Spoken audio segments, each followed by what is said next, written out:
अस्सलाम वालेकुम नाज़रीन, एक नए व्लॉग के साथ मैं हूं मोहम्मद इब्राहिम अब्बासी। आज हम सबसे पहले बात करेंगे इलेक्शन कमीशन के अंदर जो आज डेवलपमेंट हुई है, जो नोक झोंक हुई है, जो मैदान जंग बना रहा इलेक्शन कमीशन ऑफ पाकिस्तान आज, उसकी जो मैंने देखा, आंखों देखा हाल है, वो भी मैं आपके सामने सुनाऊँगा।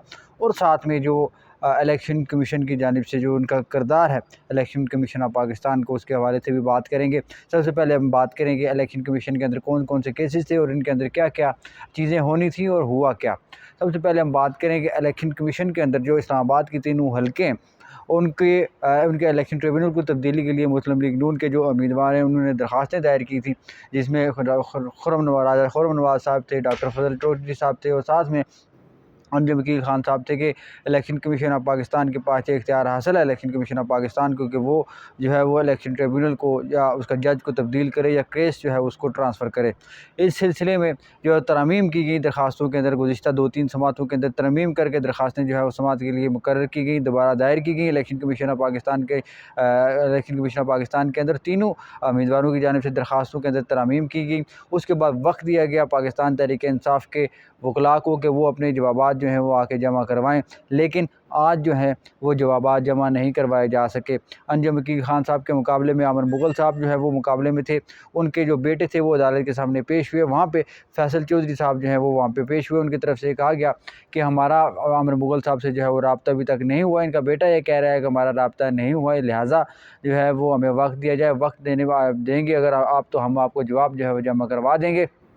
जिसके ऊपर अदालत ने जो कमीशन की जानिब से जो, क्योंकि फैसल चौधरी साहब ऊँची आवाज़ में बोले, उनकी गुफ्तगू का अंदाज़ ही कुदरती तौर पे ऐसा है कि वो थोड़ा ऊँचा बोलते हैं, जिसके ऊपर चीफ़ इलेक्शन कमिश्नर जो है वो गुस्से में आ गए। उन्होंने ऊँची आवाज़ से पूछा कि आपने जवाब जमा करवाना था, आपने जवाब जमा क्यों नहीं करवाया? उधर जो है वो फैसल चौधरी साहब ने कहा कि आप अपनी आवाज़ जो है वो नीचे रख कर बात करें, आप इस तरह नहीं कर सकते, हम यहाँ पे बेइज्जत होने नहीं आते, आपने अगर मेरी हाज़िरी नहीं लगवानी तो ना लगाएँ, और साथ में अगर आपने इस केस का फ़ैसला करना है तो कर दें, मुझे कोई फ़र्क नहीं पड़ता, आप इस केस का ही फ़ैसला कर दें। और वहाँ पे चीफ़ जो इलेक्शन कमीशन की साहब की तरफ से कहा गया कि आप हमें यहाँ पे डिक्टेट करने की कोशिश ना करें, हमने जो करना हुआ वो करेंगे। उसके बाद दूसरा फ़ैसला केस कॉल हुआ डॉक्टर तारक फजल चौधरी साहब वाला, शोएब शाहीन साहब वाला हल्का। वहाँ पे शोएब शाहीन साहब अदालत में पेश हुए, कमीशन के सामने पेश हुए। उन्होंने कहा कि हमने जो है जवाब जमा करवा दिया है, हमें अब दलाइल के लिए वक्त दें, जिसके ऊपर अदालत ने समाअत जो है वो 30 अक्टूबर तक 17 अक्टूबर तक जो है वो मुलतवी कर दी। उसके बाद जो राजा खुर्रम नवाज़ साहब हैं, उनके जो वकील थे वो भी पेश हुए। उन्होंने कहा जी हमारा भी सेम मामला है। दूसरा जो अली बुखारी साहब हैं उनकी तरफ से जवाब नहीं आया। उस वक्त केस की समाअत जो है इन दोनों केसेस की वो 11:30 बजे तक मुलतवी कर दी गई। 11:30 बजे जो केस का दोबारा आगाज़ हुआ, दोबारा केस कॉल हुए। वहाँ पे जो फैसल चौधरी साहब थे, फैसल चौधरी साहब जो है वो आए, उनकी तरफ से कहा गया कि जो है हमारा राब्ता हो गया है आमिर मुग़ल साहब से। आमिर मुग़ल साहब जो है वो उनसे, क्योंकि वकालतनामा मैंने जमा करवाना है, उनको मैंने पावर ऑफ अटॉर्नी के ऊपर उनसे साइन करवाना है, जो आज नहीं हो सकता, लिहाजा हमें वक्त दिया जाए। क्योंकि शोएब शाहीन साहब की दरख्वास्त भी 17 को लगी है, तो हमें भी 17 तारीख तक जो है वो वक्त दिया जाए। लेकिन वहाँ पे अंजुम वकील खान साहब के जो वकील थे उनकी तरफ से दलाइल दिए गए, उनकी तरफ से बहुत सारी ऐसी बातें की गई जो पहले नहीं की गई थी। अलबत्ता मकसद एक ही था, बुनियाद एक ही थी, ग्राउंड एक ही था कि हमें जज के ऊपर एतराज़ है, हमें एतमाद नहीं है कि जस्टिस तारिक महमूद जहांगीरी साहब जो है हमें दोबारा जो है वो इंसाफ दे सकते हैं। जस्टिस तारिक महमूद जहांगीरी साहब के ऊपर बुनियादी तौर पर उन्होंने कहा कि जो ट्रिब्यूनल जज होता है वो बुनियादी तौर पर प्रिजाइडिंग अफसर होता है। प्रिजाइडिंग अफसर की तैनाती का इख्तियार इलेक्शन कमीशन ऑफ पाकिस्तान के पास है, और इलेक्शन कमीशन ऑफ पाकिस्तान ही जो है वो सेक्शन 151 के तहत जो इस्लामाबाद हाई कोर्ट के आर्डर के भी मुताबिक जो किसी भी इलेक्शन ट्रिब्यूनल को तब्दील कर सकता है या केस को जो है वो ट्रांसफ़र कर सकता है। और साथ में बड़ी अहम बात उन्होंने ये की, नई डेवलपमेंट इसमें ये हुई इस केस के अंदर, उनका आर्गूमेंट एक ये था कि अगर जब इलेक्शन ट्रिब्यूनल के अंदर कोई दरखास्तें जाती हैं, उस सारे दरखास्तों को काबिल समाअत होने या ना होने का फ़ैसला होने तक किसी भी फ़रीक को इलेक्शन ट्रिब्यूनल जो है वो दरखास्त का उसका नोटिस जो है वो नहीं भेज सकता, उसको तलब नहीं कर सकता जीते हुए उम्मीदवार को या अबगर। और साथ में ये सुप्रीम कोर्ट के केस का हवाला दिया, उनकी तरफ से केस में उस फैसले के मुताबिक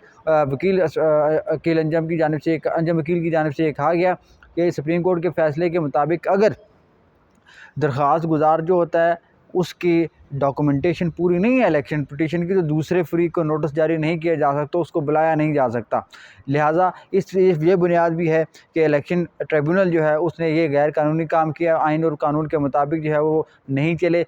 तीसरी बात उन्होंने ये की कि इलेक्शन ट्रिब्यूनल जो है उनके जज या प्रिजाइडिंग अफसर को, उसके वकार को मजरूर नहीं करना चाहते। हमने अपना कानूनी और आइनी रास्ता इख्तियार किया है। हमारा हक़ है कि अगर हमें जो है वो किसी जज के ऊपर एतराज़ है तो हम उसके ख़िलाफ़ एतराज़ उठा सकते हैं, इलेक्शन कमीशन में पिटीशन जो है वो दायर कर सकते हैं। साथ में उन्होंने कहा कि जो सुप्रीम कोर्ट का फ़ैसला है, सुप्रीम कोर्ट के फ़ैसले के मुताबिक किसी भी जज के ऊपर एतमाद होना क्लाइंट के लिए बहुत ज़रूरी है, फ़रीक के लिए बहुत ज़रूरी है। अगर एतमाद नहीं होता तो जज को तब्दील किया जा सकता है। सुप्रीम कोर्ट के फ़ैसले का हवाला दिया और साथ में सिंध हाई कोर्ट के फ़ैसले का भी उन्होंने हवाला दिया। उनकी तरफ से कहा कि अगर स्पीडी ट्रायल के तनाज़र में या उसको जवाज़ बनाकर कोई भी जज जो है वो प्रैक्टिस या प्रोसीजर प्रैक्टिसेस जो हैं उनको ओवरलैप नहीं कर सकता, उनको ओवरस्टेप नहीं कर सकता। इलेक्शन ट्रिब्यूनल के अंदर इस तरह का किया गया है। इलेक्शन ट्रिब्यूनल के जो फैसले आए हैं या जो ऑर्डर वहाँ से जस्टिस तारिक महमूद जहांगीरी साहब की तरफ से पास किया गया, उसके अंदर कहीं भी सेक्शन 15, 141, 142, 143, 144 जो है उनका जिक्र नहीं है। ये सारी वो जो है वो इलेक्शन एक्ट के सेक्शंस हैं जिससे इलेक्शन ट्रिब्यूनल जो है वो डील करता है, उनकी तैनाती और तरीक़ेकार के हवाले से जो है वो बात करता है। लिहाजा उनकी तरफ से दलाइल मुकम्मल कर लिए गए, लेकिन वहाँ पे अंजम वकील के जो वकील थे उन्होंने दलाइल तो मुकम्मल किए, मगर जो अमन मुगल साहब के वकील थे वो ज़ाहिर फैसल चौधरी साहब, उनके पास तैयारी नहीं थी। उन्होंने पहले ही जवाब बता दिया था कि हम ऐसा नहीं कर सकते। लिहाजा 17 अक्टूबर तक वो मामला भी चला गया।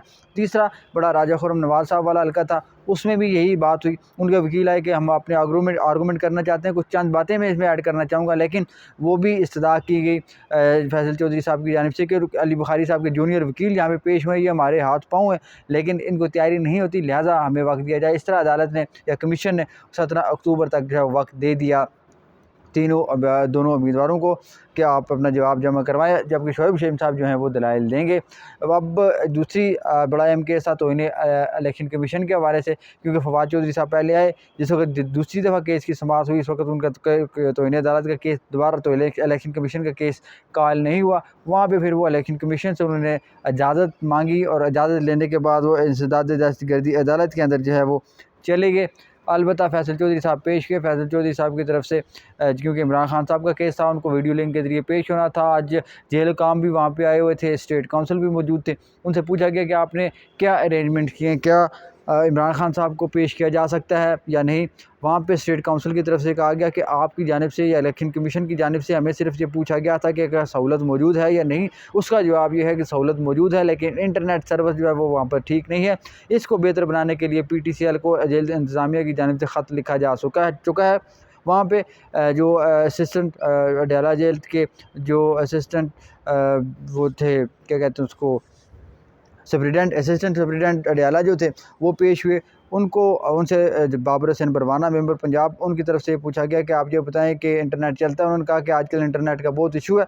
वहाँ पे मेंबर की जानिब से उनको पूछा गया कि आप ये लिख के दे दें, अगर PTCL भी इसके ऊपर जवाब देगा, अगर कुछ नहीं होता तब ताकि हम इसको किसी न किसी तरीके शख्स को या किसी अदारे को जो है वो ऑर्डर जो है वो पास करने के जवाब बन जाए हमारे पास। अलबत्ता केस की समाअत जो है वो इमरान खान साहब वाली दरख्वास्त के ऊपर या उनके ख़िलाफ़ जो केस था वो 22 अक्टूबर तक गई हो, जबकि जो फवाद चौधरी वाला केस था उसकी समाअत जो गई है वो 23 अक्टूबर तक मुलतवी कर दी गई है। अब ये सारा मामला इलेक्शन कमीशन के अंदर बड़ा गर्मा गर्मी रही। चीफ इलेक्शन कमिश्नर साहब जो हैं उनके ऊपर बड़ा गुस्से हुए फैसल चौधरी साहब। फैसल चौधरी ने बाद में जिसको दूसरा केस शुरू हुए तौहीन इलेक्शन कमीशन के, तो वहाँ पे उन्होंने माफ़ी मांगी कि मैं जो है वो अपने जो है वो अल्फाज के ऊपर माज़रत करता हूँ, मैं माफ़ी मांगता हूँ। मैं पहले माजी में कभी भी ऐसा नहीं हुआ, ना मुस्तक़बिल में कभी ऐसा होगा। असल में मेरी आवाज़ ऊँची है जिससे ऐसा तासर लगा कि मैं शायद गुस्सा करूँ, ऐसी बात नहीं है। अलबत्ता जो चीफ़ इलेक्शन कमिश्नर थे उनकी तरफ से भी उनको कहा गया कि आप जो है वो जिस वक्त वक्फे के बाद दोबारा समाअत शुरू हुई कि आप जज्बाती आदमी, अपने क्लाइंट के केस का ख्याल रखें, तो आप ये केस को जो है वो इसी तरह चलने दें। इस तरह आप अगर जज्बाती हैं तो हम भी बहुत ज़्यादा जज्बाती हैं, लिहाजा आप केस को चलने दें, इस मामले को जो है वो साइड पर कर दें। इस तरीके इलेक्शन कमीशन की आज जो है समाअत बड़ी गर्मा गर्म रही। 2 मराइल में जो है वो बल्कि केस की समाअत हुई ट्रिब्यूनल के हवाले से, उसके बाद जो इमरान खान साहब वाला मामला था वो डिस्कस किया गया। तो अलबत्ता अब देखने के इलेक्शन कमीशन इसके ऊपर क्या फ़ैसला करता है। अगले व्लॉग तक हमें इजाज़त दीजिए। अल्लाह हाफ़िज़।